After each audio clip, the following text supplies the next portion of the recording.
Hello जोहार, मैं हसनैन और आप देख रहे हैं न्यूज झारखंड। समय हो चला है झारखंड की खबरों को जानने का, लेकिन उससे पहले अभी तक आपने चैनल को सब्सक्राइब नहीं किया तो चैनल को सब्सक्राइब कर लीजिए, वीडियो को लाइक कर दीजिए और आप इस वीडियो को किस जगह से देख रहे हैं कमेंट्स करके हमें जरूर बताइएगा। चलिए जानते हैं झारखंड की प्रमुख बड़ी खबरों को।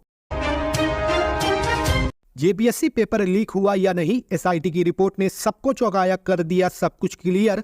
जामताड़ा के महिजामा थाना क्षेत्र के 2 केंद्रों पर जेपीएससी पीटी परीक्षा का पेपर लीक मामला केवल अफवाह साबित हुआ है। यह शरारती तत्वों की करतूत थी। प्रश्न पत्र का बंडल समय पर 9:30 बजे और परीक्षार्थियों के सामने खुला है। इसकी पूरी वीडियोग्राफी बनाई गई है। सबूत के तौर पर फुटेज प्रशासन के पास है। यह रिपोर्ट पेपर लीक मामले की जांच कर रही एसआईटी की 3 सदस्यीय कमेटी ने दी है। ऐसी जानकारी सोमवार को उपायुक्त कुमुद सहाय ने दी है। कुमुद सहाय ने कहा है कि महिजामा के 2 परीक्षा केंद्रों पर पेपर लीक होने की अफवाह फैलाई गई थी। एक सेंटर के कुछ परीक्षार्थियों प्रश्न पत्र लेकर निकले और उन्हीं ने दूसरे केंद्र में जाकर हंगामा किया है और वहां से 20 की संख्या में ओएमआर सीट गायब कर दिया। कार्रवाई करने की चेतावनी देने पर सभी भाग गए। उपायुक्त ने कहा है कि एसआईटी की रिपोर्ट में साफ हो गया है, दोनों ही केंद्रों पर प्रश्न पत्र का बंडल खोलने के समय वीडियोग्राफी की गई है और सीसीटीवी की निगरानी थी। ऐसे में पेपर लीक का कोई मामला बनता ही नहीं है। दोनों ही केंद्रों पर कदाचार मुक्त परीक्षा हुई। केवल शरारती तत्व ही परीक्षा में शामिल नहीं हुए। ऐसे लोगों को चिन्हित कर महिजामा थाने में प्राथमिकी की गई है।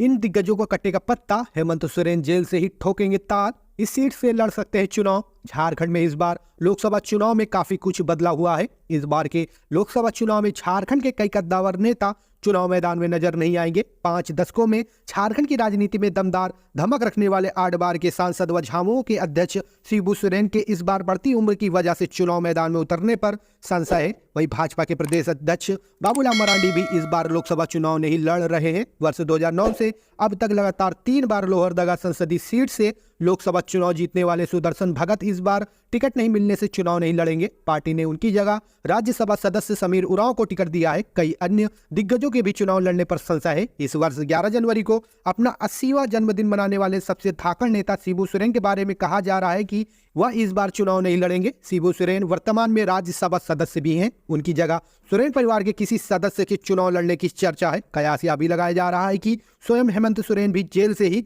दुमका से चुनाव लड़ सकते हैं। वर्ष 2019 के पिछले चुनाव में शिबू सोरेन को भाजपा प्रत्याशी सुनील सोरेन ने हराया था। इससे पहले वे 8 बार दुमका संसदीय सीट का प्रतिनिधित्व कर चुके थे। कहीं बारिश तो कहीं तूफान, झारखंड में बदला मौसम का मिजाज, जाने अपने शहर का पूरा हाल।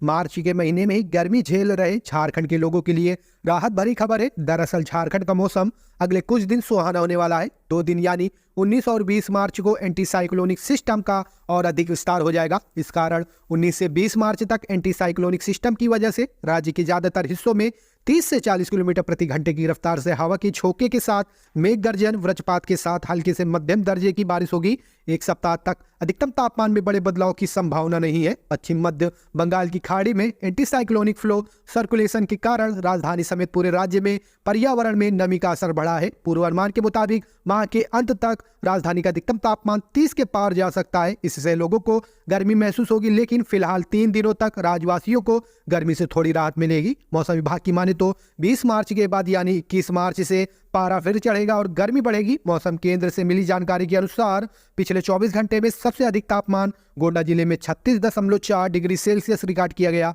जबकि 17 डिग्री सेल्सियस तापमान गढ़वा में रिकॉर्ड हुआ। रांची का अधिकतम तापमान 33.1 डिग्री सेल्सियस रहा। झारखंड के ही जमशेदपुर शहर का अधिकतम तापमान सामान्य से 1.9 डिग्री सेल्सियस ऊपर जाकर 35.5 डिग्री सेल्सियस रिकॉर्ड हुआ। डाल्टनगंज का अधिकतम तापमान 35.5 डिग्री सेल्सियस और बोकारो का अधिकतम तापमान भी सामान्य से 3 डिग्री सेल्सियस अधिक रहा। मौसम केंद्र का पूर्वानुमान है कि आसमान में बादल छाए रहने और वर्षा की संभावना की वजह से 20 मार्च तक तापमान में कमी होगी और लोगों को गर्मी से राहत मिलेगी। जेपीएससी पेपर लीक के आरोप पर हंगामा के मामले में 17 अभ्यर्थियों के खिलाफ एफआईआर। झारखंड के जामताड़ा में रविवार को जेपीएससी सिविल सर्विस परीक्षा के कथित रूप से पेपर लीक को लेकर हंगामा करने के मामले में 70 से ज्यादा छात्रों के खिलाफ 2 एफआईआर दर्ज की गई है। एफआईआर में षड्यंत्र कर परीक्षा बाधित करने और सरकारी कार्य में बाधा पहुंचाने का आरोप लगाया गया है। दरअसल रविवार को झारखंड पब्लिक सर्विस कमीशन की ओर से सिविल सर्विस परीक्षा के लिए राज्य भर में 834 केंद्रों पर प्रारंभिक परीक्षा ली गई थी। इस दौरान पेपर लीक की शिकायतों को लेकर जामताड़ा, चतरा और धनबाद में हंगामा हुआ था। पहली एफआईआर जामताड़ा के कार्यपालक पदाधिकारी एजाज हुसैन अंसारी के लिखित आवेदन पर कराई गई है। वही जामा थाना कांड संख्या 20/24 के तहत दर्ज एफआईआर में विनीत कुमार को नामजद और अज्ञात 50 लोगों को आरोपी बनाया गया है। दूसरी एफआईआर करमाटांड के अंचल अधिकारी राम प्रवेश कुमार की ओर से दर्ज कराई गई है। इसमें 20 परीक्षार्थियों को आरोपी बनाया गया है। गौरतलब है कि रविवार को महिजामा की जेपीएससी परीक्षा केंद्र के आसपास का एक वीडियो वायरल हुआ था और इसे लेकर कई छात्रों ने हंगामा किया था। छात्रों का आरोप था कि परीक्षा का पेपर लीक हो गया। उपायुक्त कुमुद सहाय के आदेश पर इस मामले की जांच के लिए जिला प्रशासन ने रविवार को ही 3 सदस्यीय टीम को लेकर एसआईटी का गठन किया था। रांची विश्वविद्यालय में 321 असिस्टेंट प्रोफेसर की भर्ती, जल्द करे आवेदन। 23 मार्च है आखिरी तारीख। झारखंड में असिस्टेंट प्रोफेसर की भर्ती के मौके का इंतजार कर रहे उम्मीदवारों के लिए जरूरी खबर है। झारखंड के रांची स्थित रांची विश्वविद्यालय द्वारा विभिन्न विषयों के लिए आवश्यकता आधारित सहायक प्रोफेसर के पदों पर संविदा भर्ती के लिए आवेदन आमंत्रित किया जा रहा है। कुल 321 पदों वाली इस भर्ती के लिए अधिसूचना हाल ही में 12 मार्च को जारी की गई थी और ऑनलाइन आवेदन प्रक्रिया चल रही है। ऐसे में जिन इच्छुक उम्मीदवारों ने अभी तक आवेदन नहीं किया है वे रांची विश्वविद्यालय द्वारा की जा रही असहायक प्रोफेसर भर्ती के लिए निर्धारित आखिरी तारीख 23 मार्च तक आवेदन कर सकते हैं। आवेदन के लिए उम्मीदवार विश्वविद्यालय की आधिकारिक वेबसाइट ranchiuniversity.ac.in पर विजिट करें और फिर लेटेस्ट लोकेशन में एक्टिव लिंक या नीचे दिए गए डायरेक्ट लिंक से भर्ती अधिसूचना डाउनलोड कर सकते हैं और संबंधित एप्लीकेशन पेज पर जाकर अप्लाई कर सकते हैं। आवेदन के दौरान उम्मीदवारों को निर्धारित 1000 रुपये आवेदन शुल्क का भुगतान ऑनलाइन माध्यम से करना होगा। आवेदन शुल्क राज्य की अनुसूचित जनजाति, अनुसूचित जाति और दिव्यांग उम्मीदवारों के लिए 500 रुपये ही है। शुल्क का भुगतान डिमांड ड्राफ्ट से करना होगा, जिसे उम्मीदवारों को ऑनलाइन सबमिट किए गए एप्लीकेशन की हार्ड कॉपी के साथ अधिसूचना में दिए गए पते पर 3 अप्रैल 2024 तक जमा करना होगा। कस्टमर बनकर ई रिक्शा से तस्कर के पास पहुंचे डीएसपी, ड्रग्स के साथ दबोचा, हथकड़ी लगाकर सड़क पर घुमाया।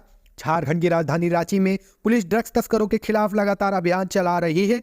इसी कड़ी में पुलिस ने ब्राउन शुगर और गांजा बेचने वाले गिरोह के सरगना को दबोचा। साथ ही हथकड़ी लगाकर पुलिस ने आरोपी को सड़क पर पैदल घुमाया। आरोपी का नाम पवन कुमार है।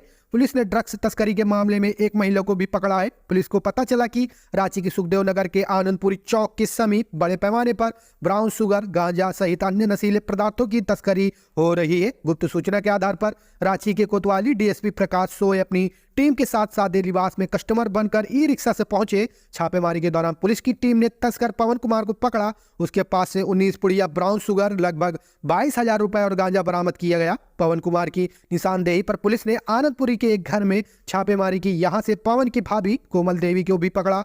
भाभी कोमल देवी के पास से 31 पुड़िया गांजे की बरामदगी हुई है। आरोपियों के पास से एक bullet bike, Pulsar bike, mobile और अन्य सामग्री बरामद हुए हैं। इस दौरान पुलिस ने तस्कर पवन कुमार को हथकड़ी लगाकर सड़क पर परेड कराया। झारखंड के पश्चिम सिंहभूमि में 3 नक्सली गिरफ्तार, 60 किलो विस्फोटक और 67 राउंड जिंदा कारतूस बरामद। झारखंड की पश्चिम सिंहभूमि जिला पुलिस को नक्सल विरोधी अभियान में बड़ी सफलता मिली है। पुलिस ने 3 नक्सलियों को गिरफ्तार किया है। इनमें से एक नक्सल छत्तीसगढ़ के बीजापुर का रहने वाला है। इनकी निशानदेही पर पुलिस ने भारी मात्रा में विस्फोटक सामग्री और अन्य सामान जब्त किया। पुलिस ने बताया कि उन्हें माओवादी की गतिविधियों की गुप्त सूचना मिली थी। इसी के आधार पर 16 मार्च शनिवार को गोइलकेरा थाना क्षेत्र के रेला, पराल और रायरोवा गांव के आसपास पंचलताबुरु जंगली क्षेत्र में नक्सल विरोधी अभियान चलाया गया। इसी क्रम में इलाके में नक्सली दस्ते के 3 सदस्यों को सुरक्षा बलों ने गिरफ्तार किया। इनकी पहचान छत्तीसगढ़ के बीजापुर निवासी रोहित दास, झारखंड के पश्चिम सिंहभूमि निवासी युलुक जोजो और छोटा नागपुर निवासी बासु बहांदा के रूप में हुई है। इन तीनों पर पश्चिम सिंहभूमि जिले के टोंटो और जिटिया थाने में 8 नक्सल हिंसक वारदातों को अंजाम देने का मामला दर्ज है। गिरफ्तारी के बाद इनकी निशानदेही पर नक्सली डंप से एक 303 राइफल, भारी मात्रा में विस्फोटक और 41 तरह की अन्य सामग्री बरामद की गई। सुरक्षा बलों ने बरामद विस्फोटकों को बम स्क्वाड की मदद से नष्ट कर दिया। इस एंटी नक्सल ऑपरेशन में पश्चिम सिंहभूमि पुलिस समेत सीआरपीएफ की कोबरा बटालियन के जवान शामिल थे। महज 13 दिन पहले झारखंड के गृह सचिव बनाए गए अरवा राजकमल को चुनाव आयोग ने हटाया।